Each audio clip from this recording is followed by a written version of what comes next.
Many tabloids across the UK express transphobic views. From the more moderate to the more extreme papers, transphobia is pervasive.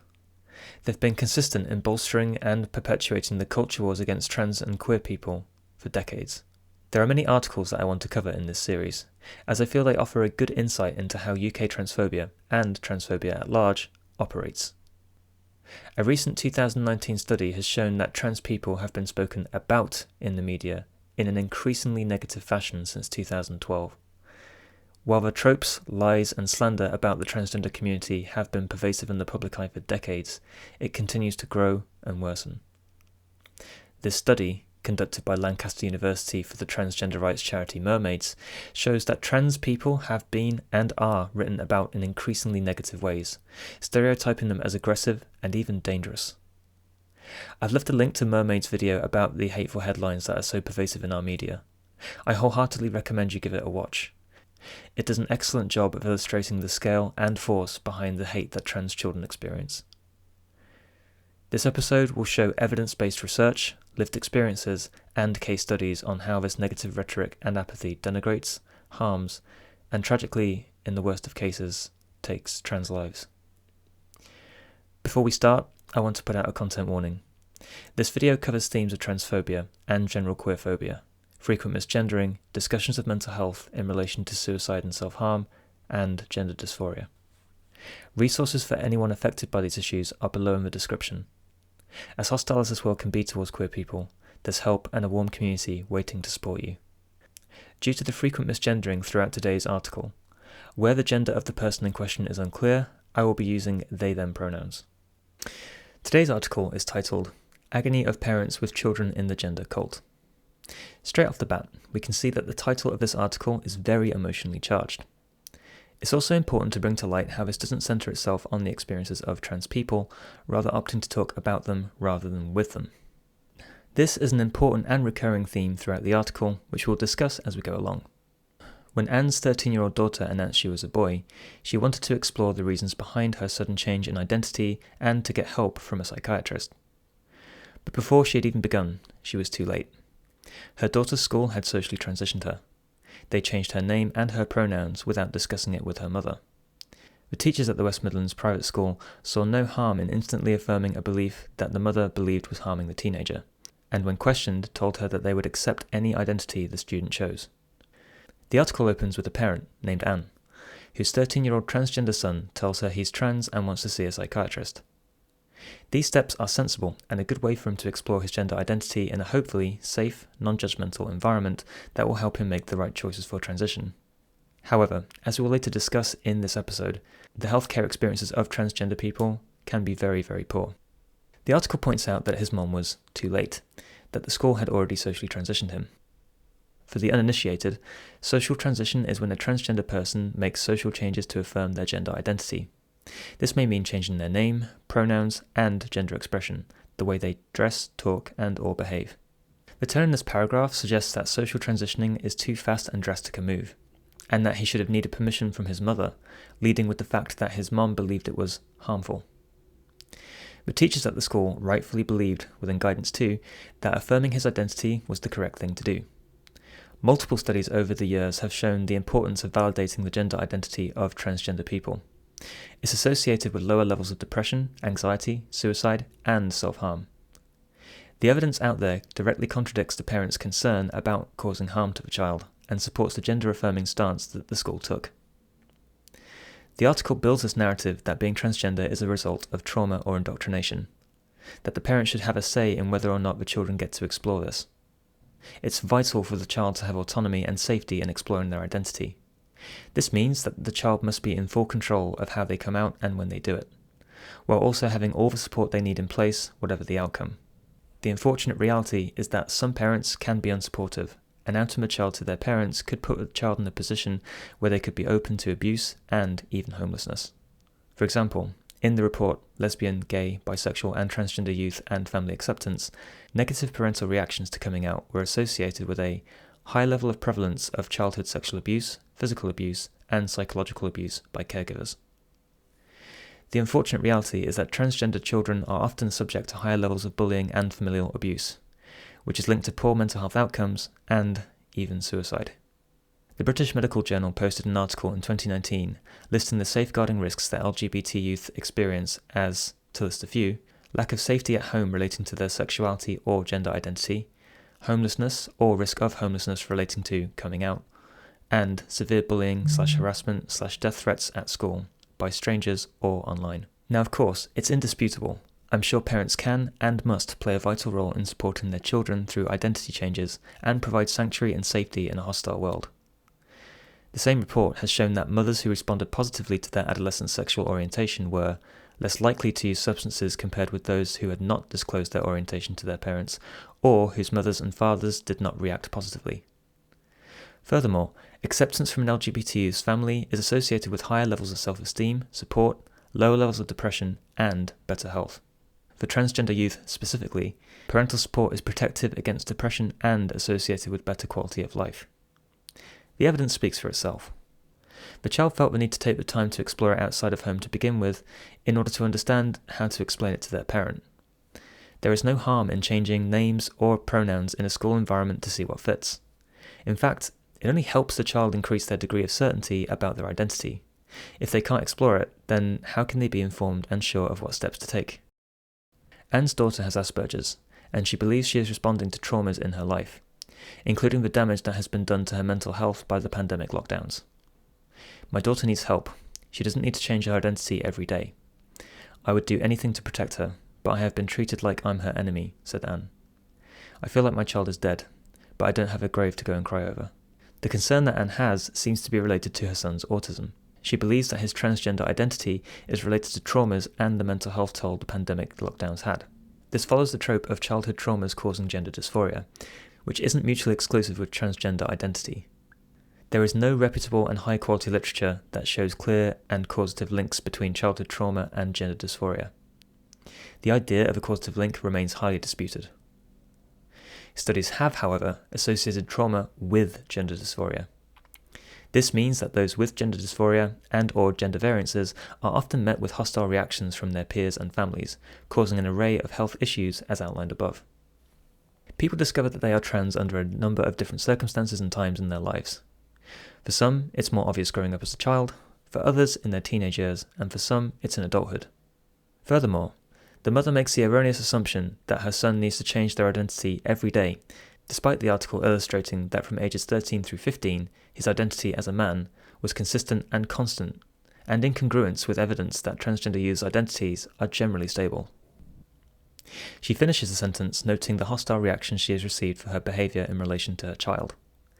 Given the mental health outcomes for not affirming your child's gender identity, this should be grounds for reflection. The article later states that Anne's child has moved out with his father, who uses his preferred pronouns and is helping him seek gender-affirming care. The trans lobby. Bigots and monsters. Anne's experience echoes that of other parents who have agreed to speak to the Telegraph about their experiences as their children are swept into a gender cult. Many other teenagers are autistic or suffering from mental health issues, and the parents believe that they are using the label to make sense of the world, or as a box in which to contain the confusing experiences of puberty. Those who have been bullied or struggled to make friends are suddenly celebrated for their decision to come out as trans, often encouraged by their teachers. Here, Anne's experience is introduced with her transgender son, along with the others that have spoken to the paper about their transgender children, stating that they have been swept into a gender cult. Obviously charged language that holds no actual water, of course. Here we come right back around to the trope of autistic people not having the capacity to judge their gender identity. The article states that many parents believe that a number of trans teenagers are autistic or suffering from mental health issues. The parents allegedly believe that they are using the trans label to categorize and understand their pubertal confusion or difficulties in the world. Given how frequently this is mentioned in the article, they give the impression that a large number of the trans community are autistic and will live to regret their transition. However, if you take into consideration transition-related regret, the number ranges between below 1% and 3%, making 97 to 99% of cases the correct call. Furthermore, it's important to understand the reasons why trans people detransition. Most people generally detransition due to mostly external factors. Of the 13% in one study who have a history of detransitioning, a majority had multiple external factors influencing their detransition, such as societal stigma, lack of support from family, and lack of financial resources, among many other reasons. This also forgets the fact that some trans people don't even pursue the medical route when transitioning. For some, a social transition is enough to affirm their identity. Then, the article goes on to say that children who have experienced bullying or have struggled to make friends are celebrated for coming out as trans and encouraged by their teachers. A study questioning 385 transgender adolescents showed that 76.6% reported experiences of peer or teacher bullying as a result of their gender identity. Given that transgender children are often stigmatized by their family members and peers, resulting in high-risk suicidality, substance abuse, and other issues, it is ridiculous to posit that children are becoming trans to be celebrated, especially by their peers or teachers. Given the stigmatization of trans people or children, it is vital that good support networks are in place as they endeavor on their journey to discover their gender identity. Such affirmation is good practice and is associated with positive mental health outcomes, deviating from the negative mental health outcomes observed with transgender people in unsupportive environments. Whilst most see little harm in their son wearing a dress or their daughter having short hair, their fear is the race towards medicalization. Powerful puberty blockers could lead to lifelong harm or irreversible surgery. The parents whose stories are rarely heard in this increasingly toxic debate have been labelled bigots and monsters, cut out by teachers and medical professionals and told they cannot question the decision. Okay, so there is a mention of the race towards medicalization and powerful puberty blockers that could lead to lifelong harm or irreversible surgery. So this makes two critical errors.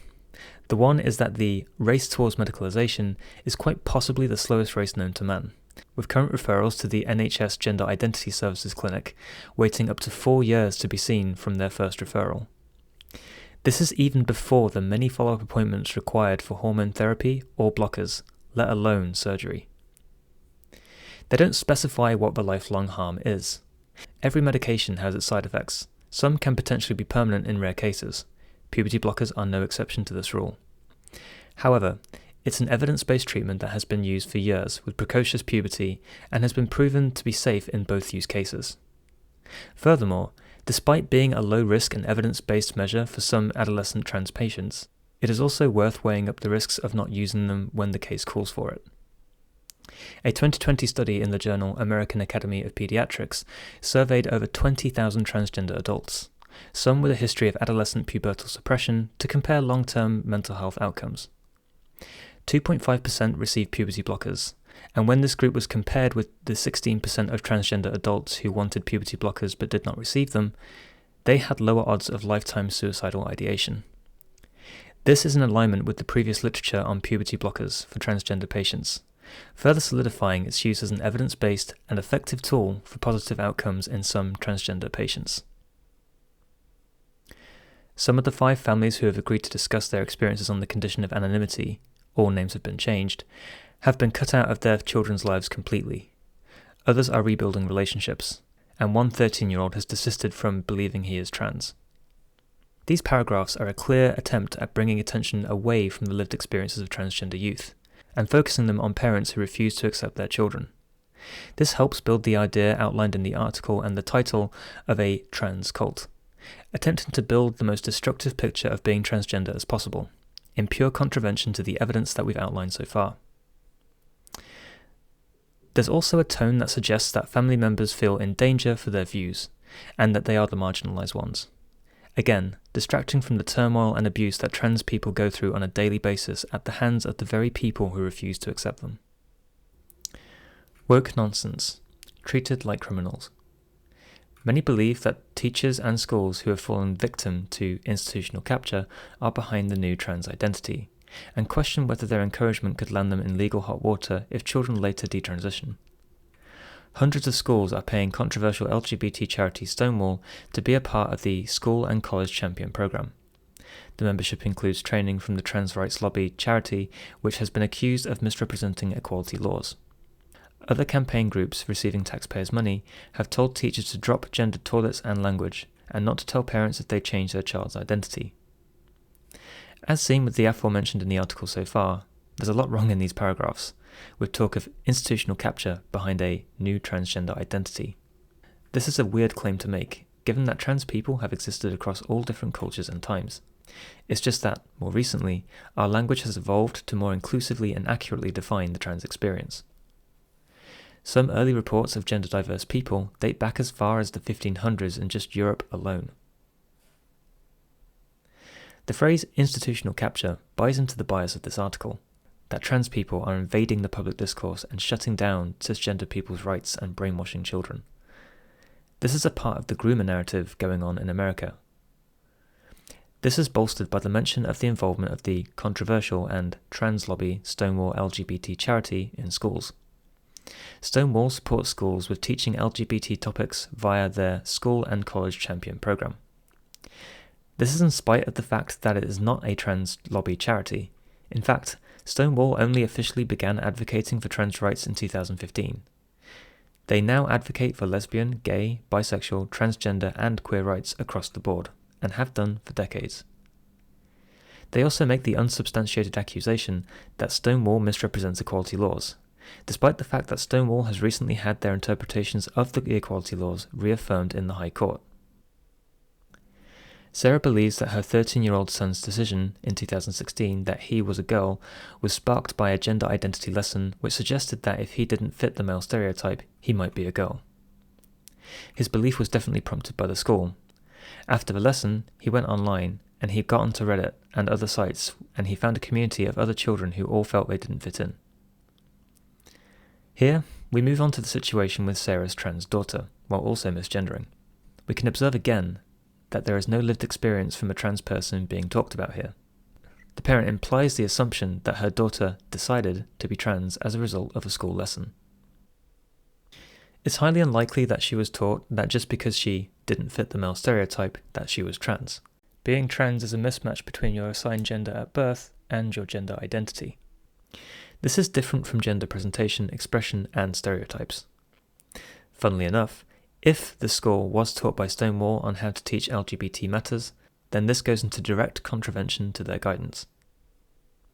Some may make the argument that surely, if you were really trans, you would know from an early age. This isn't the case.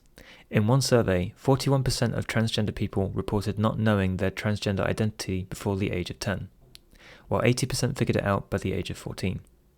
This also follows the trope that kids transition to fit in or be cool. This is a weird accusation, given the fact that a tiny minority of children at school are trans, so it would be the direct opposite of fitting in to become trans. It also opens a child up to bullying and abuse, which have been attributed to the poor mental health of trans people across all ages. This paragraph also alludes to the debunked rapid onset gender dysphoria, ROGD, idea. The idea behind ROGD is that gender dysphoria, or being trans, is a social contagion, and that children can suddenly become trans because of their contact with other trans people or even the very concept of being trans. It was first posited in a 2018 study titled Rapid Onset Gender Dysphoria in Adolescents and Young Adults, a study of parental reports. However, as is the recurring theme throughout this article, this study was conducted without the input of the lived experiences of trans people. The study was built off of the back of parents talking about their trans children with all their biases and ignorance, not the lived experience of the trans children that the study talks about. It also weaponizes medical-sounding language to sound plausible, despite ROGD not being a recognized or scientifically established diagnosis in any psychiatric journals. In contrast, late-onset gender dysphoria in adolescence and adulthood is recognized by the American Psychiatric Association's DSM-5. At the time, there were major concerns about the sampling of the study. It recruited participants from anti-trans hate groups, creating severe sampling bias on an already flimsy foundation. The study said that people identifying as trans in early to mid-adolescence was virtually unheard of until a few years ago, in spite of the fact that previously conducted studies in the years prior had shown that this is perfectly in line with the trans experience. The amount of harm and controversy prompted correction, a formal apology by the journal and to the trans community.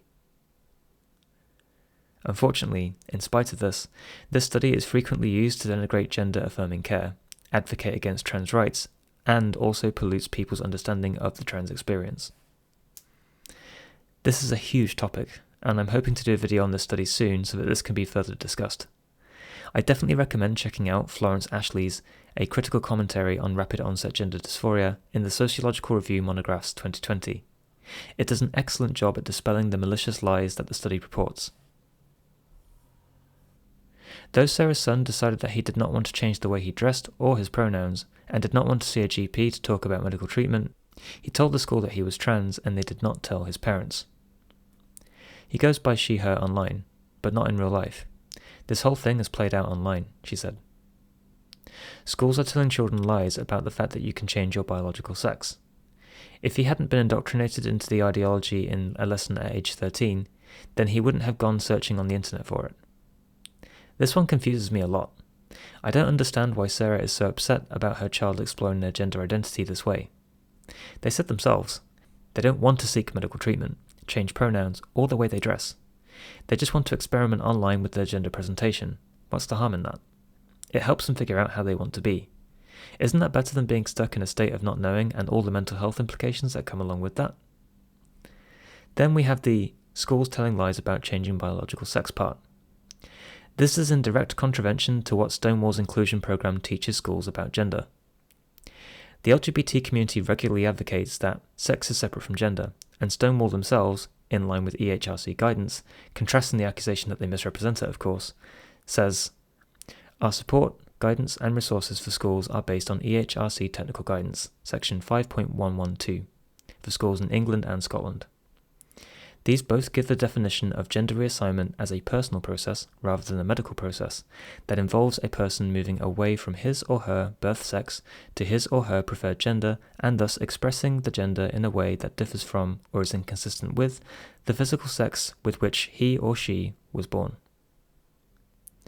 Diana, in Kent, said that teachers thought it would be harmless to change the name and pronouns of her 13-year-old son, who has suspected autism.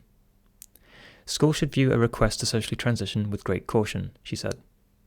She believes that her gay son felt safer being a girl and was swept up into a social contagion, and that being trans and non-binary is often higher status.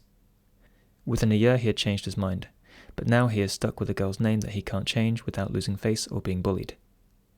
Another reason why schools should not readily socially transition a child, said Diana. A teenager's peers may be prepared to accept a new gender identity, but not a reversal, which is often seen as a lie. Like in most other sections of this article, we make the return to the trope that autistic people can't have autonomy or make informed decisions about their gender identity. The school had supported her son to use a new name and pronouns, actions which she believed that the school should view with great caution. This entire paragraph is based off of the trope that gay adolescents transition because they feel being trans is more acceptable than being gay.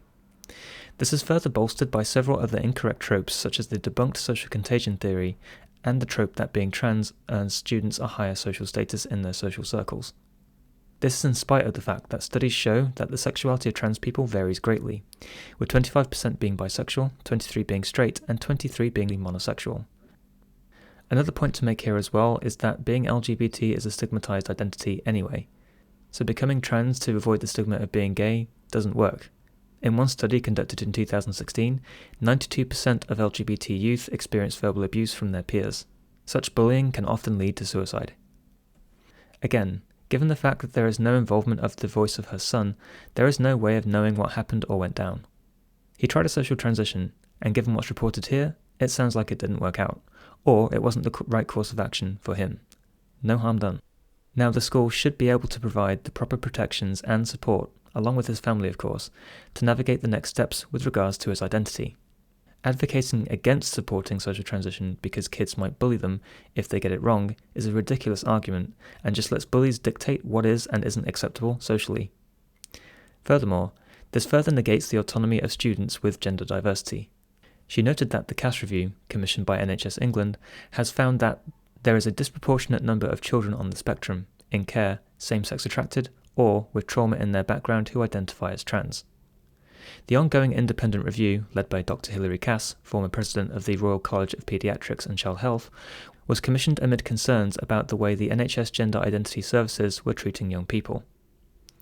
Schools are not qualified to decide if a child is trans, especially given the high number of children who self-identify as trans with existing mental health issues. Will schools be sued in the future for enabling social transition that led to medical transition? Diana asked. Again, having already covered the trauma and autism angles beforehand, this is a highly complex issue. Trans children are more likely to have suffered trauma as a result of their identity, which would explain the high prevalence of trans people and trauma. Correlation isn't the same as causation. For example, everyone breathes oxygen and everyone dies, but that doesn't mean that oxygen kills. And in relation to the autism part, why does this even matter? And one final point, Diane is actually kind of right, but not for the reasons you might think. Schools are indeed not qualified to decide whether a child is trans or not. Only the child is. The arguments here are completely nonsensical. Charlotte's 15-year-old daughter decided she was a boy at the beginning of lockdown. It took a 5-minute period for her home county school to transition her, but they did not inform the parents. She had an email from the school using the new name and was told that as her daughter was now 16, she had no say. Teachers at the school have no qualifications to take that step, to make decisions impacting on the mental or physical well-being, she warned. At the time, the family was suffering from problems at home, and her daughter had finally found a group of friends who accepted her, many of whom were trans. I'd always imagined that name changes only happened after proper therapeutic exploration, that we would all sit down and discuss it and agree, Charlotte added. That's how we assumed it had happened for her friends. When it happened for us, I could see it was a vulnerable person grasping onto something who needed help. So, first off, no one decides their gender out of nowhere. Not any more than anyone can decide that they are gay, bisexual, or any other sexuality, for example. It's likely that her son discovered he was transgender after being able to put a label to his experiences. It's not clear on what was meant by a 5-minute period. The article acts as though the school are the ones doing the transition to her son, when clearly her son was the one who discovered he was transgender and wanted to affirm his gender identity at school. The school did the evidence-based, correct thing and helped him affirm his gender identity socially through pronoun and name changes. What is the concern with doing this? What kind of damage could possibly take place from using a different name? People go by nicknames all the time, by the way. Again, the article is holding the parents up in very high esteem as experts on the subject, despite not having the lived experiences of trans people themselves. Then we return to the same trope of saying that being trans is a result of unresolved trauma, that it's a pathology that needs to be cured. In the same paragraph, we also make the return to the debunked social contagion theory, the implication here being that other trans kids have, quote-unquote, made him trans. How many trans friends are too many trans friends before the social contagion becomes stronger? See how arbitrary this is? The parents are clearly worried, talking about how they're concerned that social transition had happened without therapeutic exploration. His mom states that her son is vulnerable and is grasping onto something and needs help. This conversation about being vulnerable speaks as though her son fell prey to being transgender. Again, another transphobic trope that trans people only become trans through quote-unquote recruitment from other trans people, much akin to the tropes of gay people quote-unquote recruiting young vulnerable people in the 80s. Transtrender, gender dysphoria. Anne was also shocked by the speed at which her daughter, who had always been a tomboy, had socially transitioned. It was the beginning of lockdown and with homeschooling. She was spending all her time online, where she found a community of people who indoctrinated her. Eventually, Anne found a therapist, and her daughter was assessed as having Asperger's. There is growing evidence of a crossover between autism spectrum disorder and gender dysphoria. The largest study to date by Cambridge University found that transgender and gender-diverse people were up to 6 times as likely to have autism than the rest of the population and had a significantly higher self-reported measure of autistic traits. The CAS review found that 1/3 of young people referred to gender identity clinics have autism or other types of neurodiversity. So starting off here, we hear about Anne's child who transitioned socially after always being a tomboy at the beginning of lockdown during homeschooling. Anne attributes this to all the time that her child spent online, where she posits that they got indoctrinated by a community. This follows the quote-unquote groomer trope that has engulfed parts of North America and other parts of the globe. where LGBTQ plus people and teachers have been accused of grooming for teaching others about queer identities. This trope dates back decades, where it has been and continues to be used to denigrate queer people. It's used to dehumanize queer people and rile up hatred against them, playing into people's prejudices and ignorance to bolster a narrative. Anyone who has spent a small amount of time in queer communities knows that no one in them recruits people. When questioning their sexuality or gender, people ask questions. The response is support and further questions that help whoever it is explore whether or not they are queer. Having been in various queer communities for 7 years, both as an ally and now as a queer person, I can attest, as every other queer person can, that this is undoubtedly the case. Then, we make the bizarre return to the ASD point once again, citing that her child got assessed for having ASD, and that there's growing evidence of a correlation between being autistic and having gender dysphoria. This brings up many questions for me, especially given how frequently it's mentioned throughout the article. For one thing, why is this an issue? Why is it an argument against letting kids explore their gender identity? Or anyone, for that matter? For another, correlation is not causation. Everyone breathes air and everyone dies. Using their logic, breathing air kills. As an autistic person, it's very difficult to understand what they are trying to insinuate about this. The only conclusion I can come to, after being on the receiving end of a lot of ableism over the years, is that they think that autistic people have a reduced capacity and therefore insufficient autonomy to know their identity. When reading about this, it's very important to understand the complicated situation behind the numbers. A recent study has suggested that 4 to 5% of autistic children may be gender diverse versus the 0.7% of the studied non-autistic population. However, despite what the article tries to imply, not every trans person is autistic. The numbers aren't even that high. For example, a recent study in Australia, with a sample size of 540, has shown that 4.8% of the population studied was autistic. Another study in Holland, with a sample size of 204, showed that 7.8% of children and adolescents with gender dysphoria had autism. It's important to understand that there are many factors that can influence a high rate of autism in transgender communities. People who are autistic may have the tendency, as I do myself, to be outside of the norm anyway, and may be more forthcoming about exploring their identity and expressing it. However, this trope does a lot of damage. With an autism diagnosis, many people have reported experiencing double discrimination in healthcare, where their gender dysphoria has been put down to autistic obsession or just an autistic trait, leading to a denial of care. Heartbreaking and, all too often, fatal.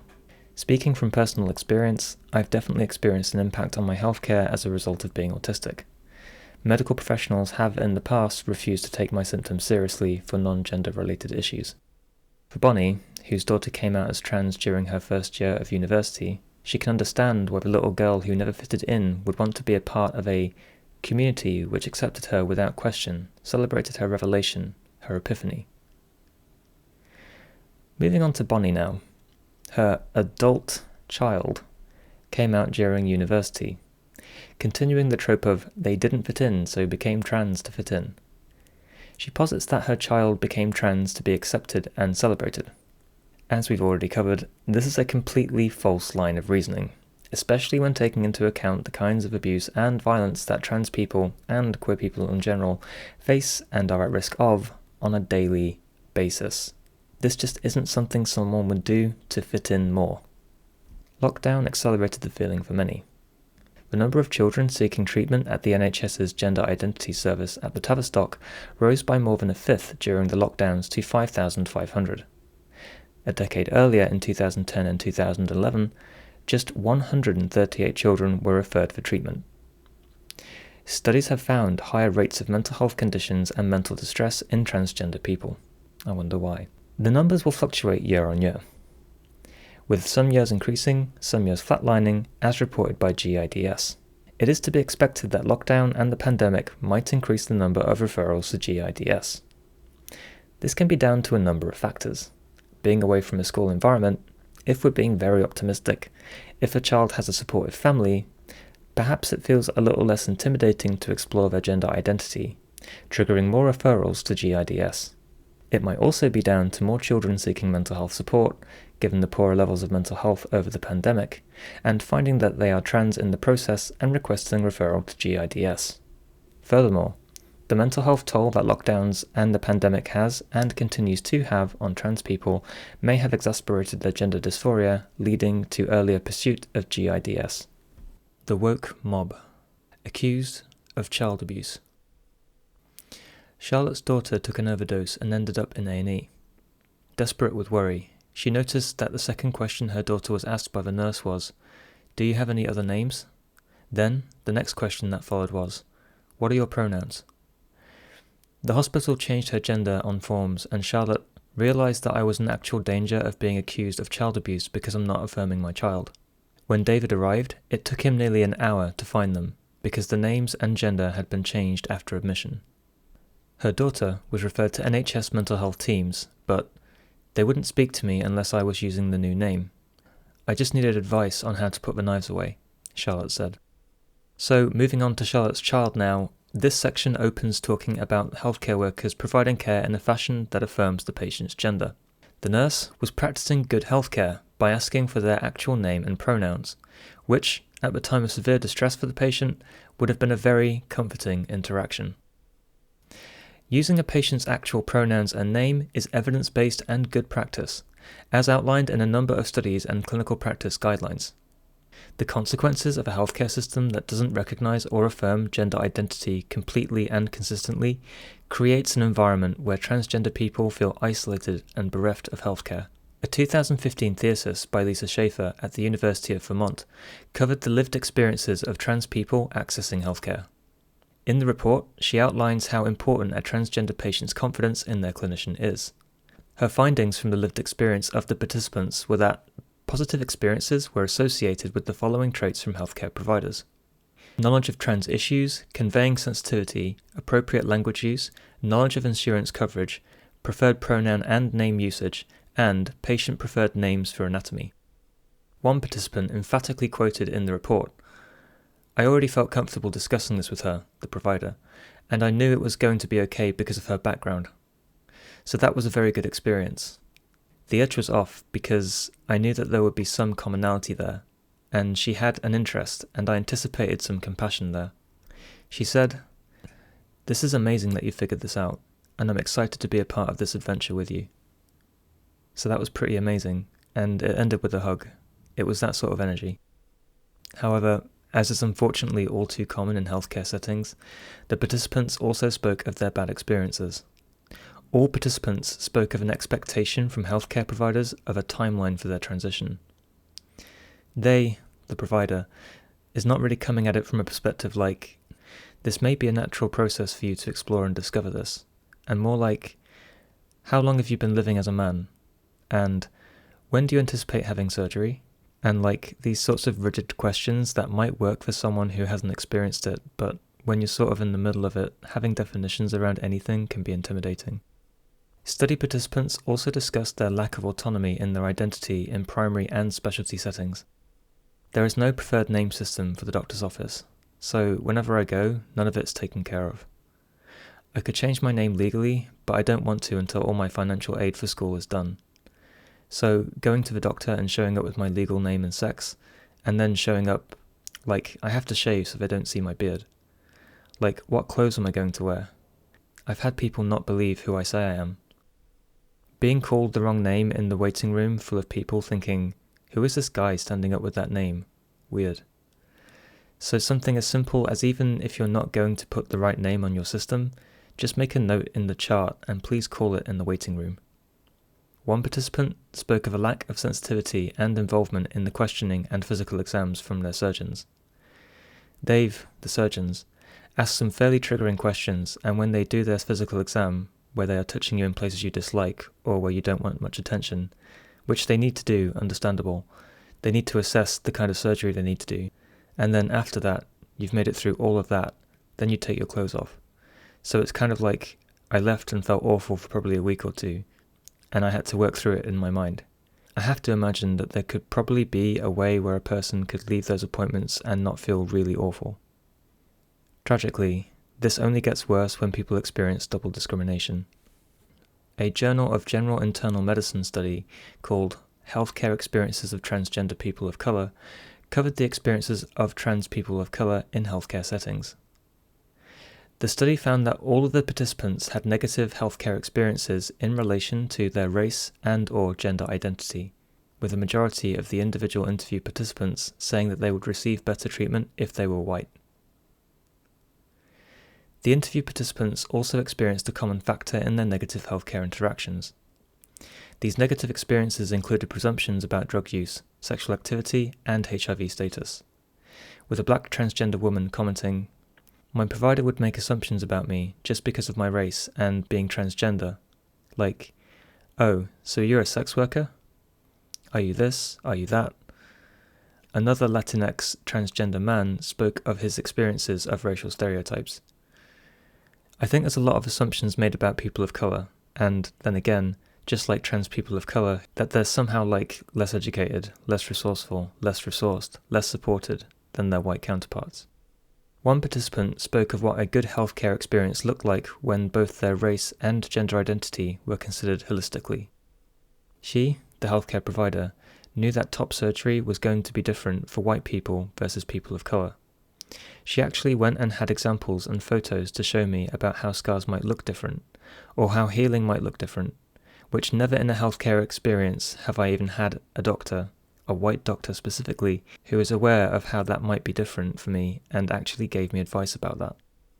Use of and up-to-date records of pronouns and names are a vital step in helping a transgender patient feel seen, heard, and validated in an environment where they may already be in a very vulnerable state. However, as outlined from the experiences above, this alone is not close to enough. Better healthcare for trans people must be in combination with well-trained staff, which must include training and considerations on what will be done to improve the experiences of trans people of color, that know how to treat and understand the medical records and sometimes complex histories of transgender patients is vital in providing equal and high-quality care for everyone. The idea that a child's decision to change their identity is sacrosanct is echoed in the Cass report, which found that doctors felt pressured to adopt an unquestioning approach. But, ask the parents, how will my child ever forgive me if I do not question them and it turns out that it was just a phase? What if they regret their decision? They are aware of the growing evidence from detransitioners who say that they were rushed through medicalization and are now physically deformed and mentally damaged. It's hard to know how many detransitioners there are because there is no data. Even more murky is the number who have desisted from their belief that they were trans. Recent data from one gender identity clinic suggests that 56% completed their treatment and 7% detransitioned. Data from a GP clinic found that 10% detransitioned and double that number stopped treatment. The closing paragraphs of this section build a very negative and emotive picture about the possibilities of detransitioning. As outlined earlier in the video, rates of transition regret and subsequent detransitioning are low, and when they do occur, in a majority of cases, it's due to lack of support or lack of financial resources. Based on this then, already this section is treading on thin, already shattered ice. It opens talking about the controversial Cass report, which is a review of the gender identity services within the NHS, which states it was commissioned to ensure that children and young people are able to access the best possible treatment from the NHS, and a high standard of care that meets their individual needs. The paragraph also cites the Cass report, under section 1.14 of Service Capacity and Delivery, quoting, "Primary and secondary care staff have told us that they feel under pressure to adopt an unquestioning, affirmative approach, and that this is at odds with the standard process of clinical assessment and diagnosis that they have been trained to undertake in all other clinical encounters."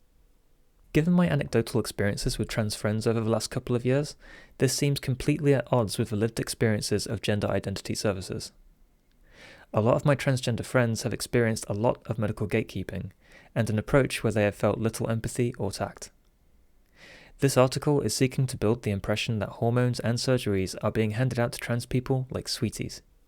For example, in Sean Fay's book, the transgender issue and argument for justice, the distress of youth using gender identity services is outlined and laid bare. The book introduces Harry, a trans teenager who was seeking care with the gender identity services throughout puberty, seeking puberty blockers before going on HRT. He shared his moving experiences with the repeated appointments and his experiences with the system.